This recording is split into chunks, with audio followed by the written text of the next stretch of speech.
por desgracia, vamos a tener que terminar a la 1:15 para que los compañeros que vienen de otros países se vayan corriendo a paso veloz y lleguen a la 1:30 al hotel a comer. Porque luego tienen que regresar. Nos pusieron a hacer ejercicio para que disfruten de esta ciudad que nos dicen de vanguardia, pero por lo menos aquí estamos. Entonces, esta segunda sesión del grupo de trabajo de Clarkson sobre economía mundial, crisis y economías nacionales, vamos a tener realmente el privilegio, el gusto de compartir y de escuchar los trabajos de Claudio Katz, uno de nuestros mejores compañeros latinoamericanos, especialistas en los procesos de integración alternativos y desde luego en el curso de la crisis. También va a estar otro de nuestros grandes pensadores y políticos latinoamericanos, que es José Luis Rodríguez, que fue subdirector del Centro de Investigaciones de la Economía Mundial de La Habana, que fue ministro de Finanzas y Economía del gobierno cubano durante la gran época de la crisis y la recuperación, hasta hace un par de años que dejaste de serlo y volvió a la investigación. Nunca dejó desde luego la investigación y es especialista entre sus múltiples capacidades y trabajos en la crisis en la economía norteamericana, desde luego en la economía cubana, tiene de los mejores trabajos que yo conozco, y en la economía de los países socialistas. Y nos está trabajando investigaciones realmente excelentes para entender ese proceso de apropiación por desposesión que fue tan brutal. Y también tenemos al compañero José de Jesús Rivera de la Rosa, de la Universidad de Puebla, que también es uno de nuestros compañeros de trabajo desde hace varios años, y el compañero Napoleón Santos. También varios de nosotros somos al mismo tiempo miembros de la Red de la Economía Mundial. Y sin más, le doy la palabra conforme está en el programa. No sé bien el título de sus ponencias, pero cada uno de ellos lo hará, y se la damos en primer lugar a Claudio Katz. Y van a tener cada quien 20 minutos. Bueno, buenos días. Gracias por la invitación. Es un gusto compartir con ustedes este encuentro y poder intercambiar opiniones en esta conferencia, que como vemos es un verdadero hito del pensamiento crítico latinoamericano. Para abordar nuestro tema de crisis, tendencias y reconfiguración mundial, yo parto de dos caracterizaciones básicas. A mitad de los años 80 comenzó una nueva etapa del capitalismo, y en el 2008 se desató la crisis de ese periodo. En el plano económico es intuitivamente evidente que el capitalismo de los últimos 30 años es cualitativamente diferente al periodo de posguerra. La etapa actual neoliberal contrasta con el antecedente keynesiano en todos los terrenos, desde que Reagan y Thatcher iniciaron una ofensiva patronal que deterioró las condiciones de trabajo, cambió las relaciones sociales de fuerza, recompuso la tasa de beneficios e incentivó la gran expansión sectorial y territorial del capital a escala global. Desde ese momento rige un modelo de competencia global con aumentos de la productividad desgajados del salario, con consumos segmentados, con producciones globalizadas, comercios liberalizados, finanzas desreguladas, y este patrón de acumulación es el causante del enorme incremento del desempleo, de la precarización, y también transformaciones significativas en el mundo laboral, como es la feminización del trabajo y la gran polarización de las calificaciones. Las transformaciones se han registrado en todos los planos, quizás una de las más relevantes es la enorme urbanización que se ha producido en las últimas décadas como resultado de una reorganización regresiva, neoliberal y terrible de la actividad agraria que generó éxodo rural y emigración masiva de los campesinos pauperizados hacia las ciudades. Estas transformaciones de los últimos 25, 30 años que constituyen una etapa capitalista diferenciada, singular, cualitativamente distinta al periodo anterior, es la etapa que vivimos actualmente, y esta etapa no repite, en mi opinión, la depresión de entreguerra, ni tampoco la pujanza de posguerra. No es ni una onda larga contratief descendente, ni una onda larga ascendente. Es una etapa cualitativamente diferente. Y su fundamento, su base, su elemento característico central, sin lugar a dudas, es lo que se llama la mundialización neoliberal, que es una de las tantas formas de denominar la gran internacionalización comercial, financiera y productiva que se ha registrado en las últimas décadas al calor del desdoblamiento transnacional del proceso productivo y el hecho quizás central, visto en perspectiva, que ha sido el desplazamiento del centro de acumulación del capitalismo de Occidente hacia la región asiática. Y como vivimos bajo el capitalismo, esta transformación monumental ha producido desequilibrios mayúsculos, que se reflejan en el plano de las finanzas, en finanzas corroídas por la titularización, por los derivados, por el apalancamiento, que se refleja en mercados abarrotados de mercancías sin vender ante la desenfrenada competencia por abaratar costos y bajar salarios, que se refleja en la reducción de ingresos y el endeudamiento familiar, y en la gran expansión del desempleo, que a mediano plazo es consecuencia de la gran introducción de tecnologías capital intensivas que ha acompañado esta transformación del capitalismo, que, como ya se mencionó en la reunión anterior, también ha dado lugar a un desbordante consumo energético que agrava el calentamiento global. Por lo tanto, el neoliberalismo ha provocado una crisis múltiple, una crisis alimenticia, climática, energética, pero al mismo tiempo una crisis singular, específica, particular de esta etapa de los últimos 30 años. Y la crisis actual, la crisis que empezó en el 2008, es el resultado sintético de esos desequilibrios acumulados a lo largo de 25 o 30 años, que ya tuvieron antecedentes importantes en la burbuja japonesa, en el sudeste asiático, pero que finalmente estalló a escala global, y esta vez afecta más a los países centrales, ese es el dato distintivo de esta crisis, y genera recaídas sucesivas que afloran cuando se agotan los pequeños rebotes logrados con gasto público. Yo creo que la crisis actual es completamente diferente a los años 30 por el grado de internacionalización de la economía y por el nivel de asociación mundial de los capitales, y también considero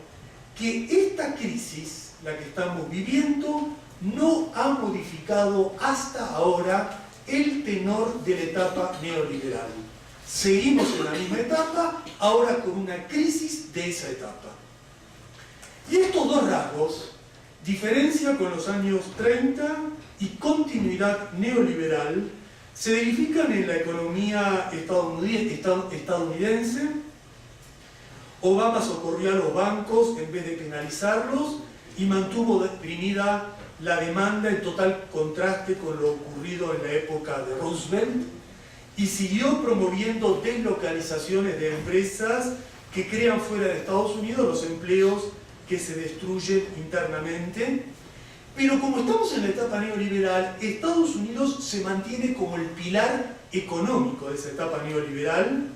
y dirige la gestión conjunta en la crisis de los bancos centrales, mantiene en retroceso, pero mantiene la primacía del dólar, maneja los tiempos y las modalidades de la reforma financiera internacional y cuando lo necesita, rehabilita al Fondo Monetario Internacional. Y también en Europa se mantiene este amoldamiento a principios neoliberales, a una reorganización neoliberal que es muy profunda, quizás más profunda que en Estados Unidos, desde que Alemania tomó el comando de la región y especialmente desde que Merkel aplica políticas ultraortodoxas que buscan preservar el euro y preparar la unificación ya no monetaria sino bancaria de Europa mediante durísimos pactos fiscales y una estrategia deflacionaria brutal que perpetúa el círculo vicioso de endeudamiento y recesión. Es verdaderamente terrible observar cómo las clases dominantes europeas están demoliendo día a día el estado de bienestar y las conquistas sociales en la región que era el paradigma del capitalismo serio y regulado. Y este continuismo neoliberal también refuerza el estancamiento de Japón, que comenzó la etapa con un milagro exportador y ahora padece las consecuencias de un declive frente a los rivales asiáticos que reproducen con más éxito el mismo modelo de competencia por los mercados externos. Lo novedoso, en cambio, es cómo en esta crisis China continúa creciendo y generando un contrapeso que evita la depresión global. Pero China ascendió integrándose a la mundialización neoliberal con bajos salarios, alto ahorro, exportaciones y acreencias, y por eso le cuesta tanto implementar un giro opuesto hacia el mercado interno, el consumo y el endeudamiento que amenazarían su competitividad internacional, y esta definición ya da lugar a tensiones económicas que se reflejan en burbujas inmobiliarias, descontrol financiero y desigualdad social. Por lo tanto, el impacto social dramático de la crisis actual en materia de pobreza, desempleo y contracción salarial afecta a todas las economías centrales y acentúa los efectos regresivos de una etapa neoliberal que persiste con algún intervencionismo estatal mayor, pero muy lejos del modelo keynesiano del pasado. Estas son, a mi juicio, las transformaciones económicas. Hay un segundo plano, que son las transformaciones geopolíticas. Yo creo que los cambios en este plano son tan gigantescos como los registrados en la esfera económica y han estado determinados por dos grandes acontecimientos: el desplome de la Unión Soviética y la conversión de China en un país central. En los sucesivos pasajes de un periodo inicial de bipolaridad a un segundo periodo de unipolaridad a un tercer periodo actual de multipolaridad. Pero en este plano hay continuidades muy nítidas y hay cambios y hay indefiniciones, tanto en el centro como en la semiperiferia como en la periferia. En el centro hay continuidad del liderazgo imperial norteamericano como gendarme que garantiza la protección internacional de todas las clases dominantes, actuando como sheriff global ante la insurgencia popular o la inestabilidad en cualquier zona crítica.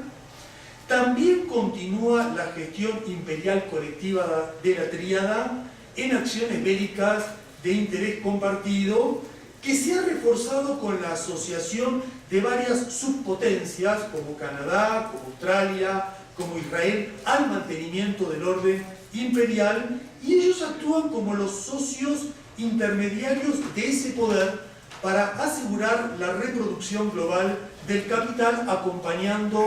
todos los atropellos norteamericanos, y con ese objetivo se refuerza la OTAN y se encubren asesinatos colectivos, guerras informáticas e intervenciones humanitarias basadas en una cínica duplicidad, especialmente en Medio Oriente, donde continúa la ocupación de Irak, de Afganistán, la guerra secreta contra Irán, y se prepara una nueva serie de acciones imperiales que tienen el propósito de sepultar la primavera árabe.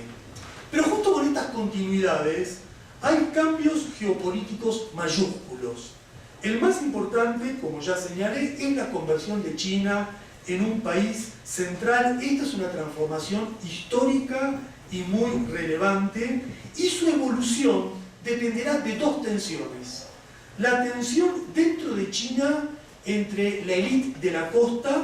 que busca un proceso de integración más activo al universo neoliberal y una profundización de la restauración capitalista al interior del país, la tensión entre este grupo y la élite del interior que resiste este giro,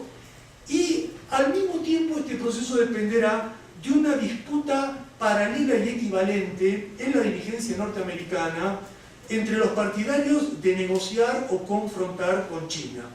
entre los promotores del compromiso económico y la beligerancia militar. El resultado de estas tensiones es impredecible porque la rivalidad tradicional entre potencias, entre una potencia desafiante y otra desafiada, ha quedado modificada por la internacionalización de la economía.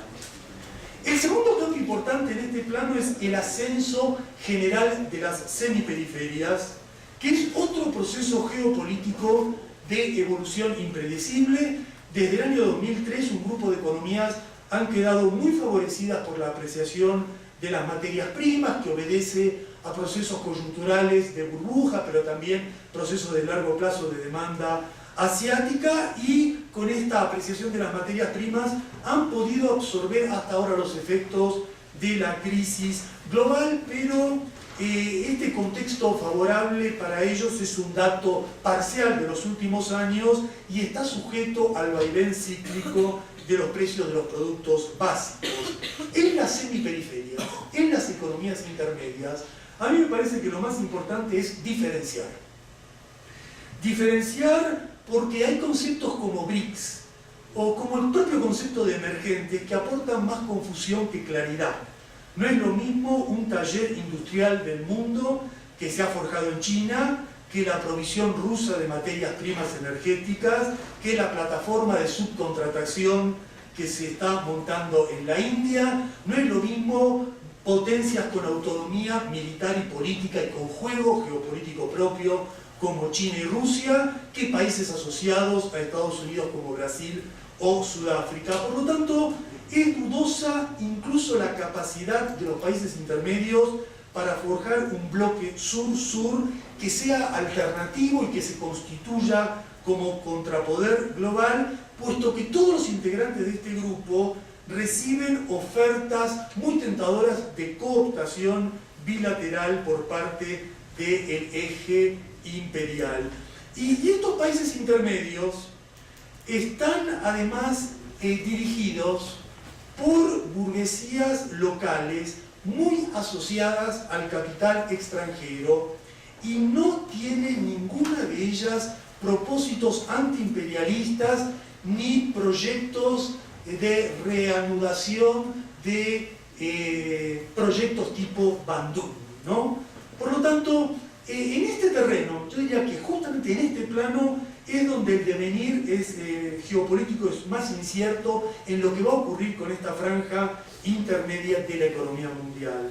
Estas incógnitas, en mi opinión, no se extienden a la periferia empobrecida, que soporta un mayor distanciamiento en todos los terrenos del primer mundo. Hay una tragedia social de refugiados, miseria en todo el tercer mundo, de países afectados por su subordinación desfavorable a la División Internacional del Trabajo, y esto es muy evidente en África subsahariana, en Asia Central, en el mundo árabe y en el terrible caso de las 1.020 millones de personas del mundo que están sufriendo hambre, desnutrición, al cabo de un proceso de reconversión agrícola neoliberal que destruyó la seguridad alimenticia y la protección de reservas alimenticias que protegía a tantos pueblos. Pero aquí lo novedoso no es los males que le suceden a la vieja periferia, sino que yo diría que aquí lo novedoso es el surgimiento de una nueva periferia, primero en Europa del Este y después en Europa del Sur, que conformaron mercados cautivos para Europa del Norte y ahora sufren las consecuencias del endeudamiento con ajustes brutales en Portugal, en Grecia, en Irlanda, con el tipo de atropellos que sufrimos nosotros en América Latina en los años 80, en los años 90, cuando primero recibíamos las mercancías y los capitales excedentes de Estados Unidos y después padecíamos los ajustes del FMI. Yo diría que hay que estar atento a las nuevas periferias porque incluso en las regiones de mayor auge, hablo del sudeste asiático, también hay una reorganización del trabajo y una constitución de nuevas periferias, por ejemplo Filipinas, Tailandia, a medida que las empresas se trasladan buscando mayor baratura de la fuerza de trabajo. En síntesis, en el plano geopolítico yo creo que hay transformaciones muy significativas que no modifican el orden imperial, que no modifican la inestabilidad de las economías intermedias y que no modifican los terribles padecimientos de la periferia. Y últimos minutos, tercer tema, las resistencias sociales en el mundo. Yo creo que este tema es tan o más importante que la economía y la geopolítica y habitualmente se lo deja de lado, puesto que hay una tendencia a analizar lo que ocurre con las élites y no con los pueblos oprimidos, no con los que batallan, no con los que se sublevan. Y estas acciones por abajo son finalmente las que determinan no solo el futuro de la humanidad, sino los propios cambios de etapa bajo el capitalismo. Por ejemplo, la era keynesiana de posguerra no concluyó solo por tensiones de ese modelo, concluyó con la oleada revolucionaria de 1968. Y acá viene mi idea. Si el periodo neoliberal se ha sostenido, ha sido por el carácter continuado de la ofensiva capitalista contra los trabajadores. Seguimos justamente en una etapa neoliberal porque el neoliberalismo no se caerá solo, al igual que el capitalismo. Para tumbarlo se necesitan victorias populares significativas que todavía no se han conseguido en las regiones principales del planeta. Yo creo que lo que ha cambiado desde el 2008 es este clima. Transcurrido el estupor, el desconcierto inicial, ha comenzado la resistencia en los países centrales, los trabajadores comienzan a notar que la crisis no es un episodio ajeno al tercer mundo, sino que los golpea a ellos directamente, y en Europa se abrió un ciclo de resistencias con la pérdida de legitimidad política de todos los oficialismos, con un país como España sujeto a una importante reacción de los indignados, y un país como Grecia, donde no solo hay intensidad de la resistencia, sino también un planteo político radical de ruptura que supera la simple alternancia entre conservadores y socialdemócratas. Y esto que está ocurriendo en Europa, en el plano de la lucha, comienza a tener semejanzas con las rebeliones latinoamericanas de la década pasada, con una gran diferencia,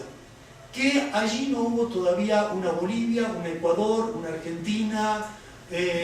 una Venezuela, un país donde se produjera una victoria popular que lograra el derrocamiento de un gobierno y un régimen ajustador, abriendo el camino para procesos de transformación. Bueno, no puedo extenderme en la comparación, el caso latinoamericano lo vamos a estudiar después en el grupo de trabajo, pero subrayo esta observación. En algunos países sudamericanos logramos lo que está faltando en los países centrales. triunfos que permiten cambiar las relaciones de fuerza y revertir un escenario regional. Eso no se logró hasta ahora, pero yo creo que los pueblos lo van a lograr, porque el neoliberalismo no es eterno, ya lleva 3 décadas, cumplió su ciclo y será erradicado, y ese fin será el comienzo de otra etapa de nuestra lucha por forjar un mundo de justicia, un mundo de igualdad social y un mundo de democracia real. Muchas gracias.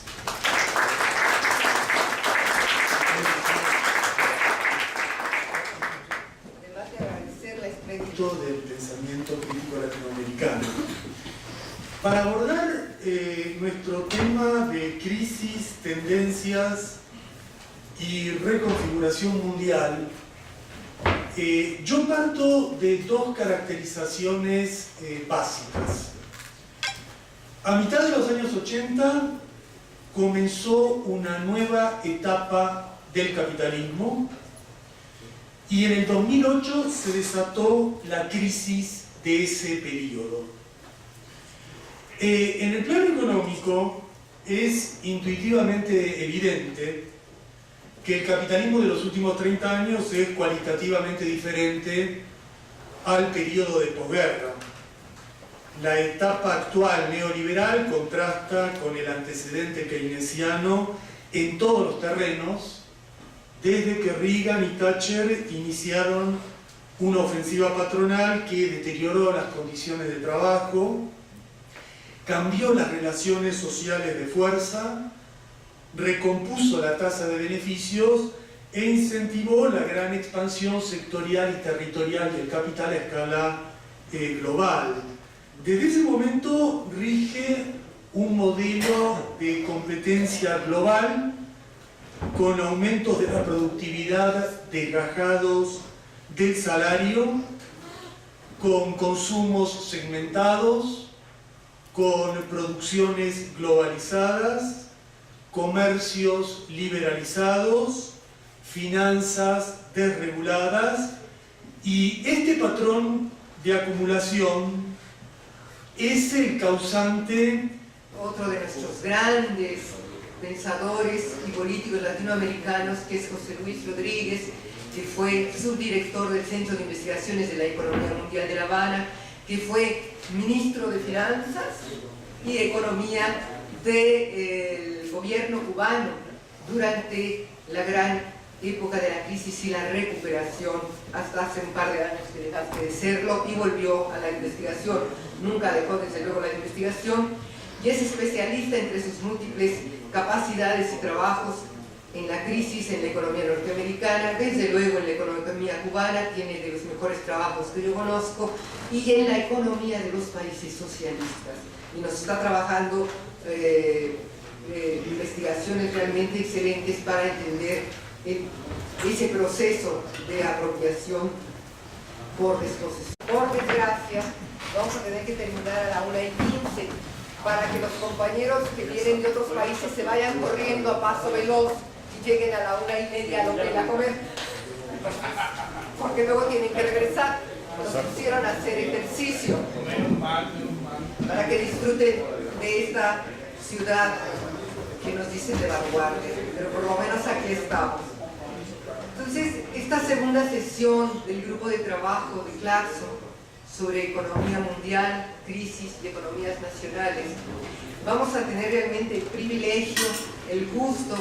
de compartir y de escuchar los trabajos de Claudio Katz, uno de nuestros mejores compañeros latinoamericanos, especialistas en los procesos de integración alternativos y desde luego en el curso de la crisis. También va a estar John, que fue tan brutal. Y también tenemos al compañero José de Jesús Rivera de la Rosa, de la Universidad de Puebla, que también es uno de nuestros compañeros de trabajo desde hace varios años,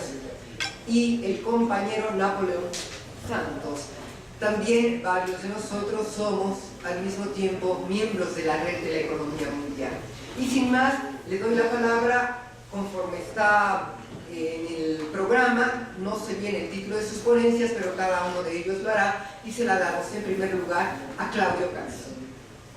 y van a tener cada quien 20 minutos. Bueno, buenos días. Gracias por la invitación. Es un gusto compartir con ustedes este encuentro y poder intercambiar opiniones en esta conferencia que, como vemos, es un verdadero hito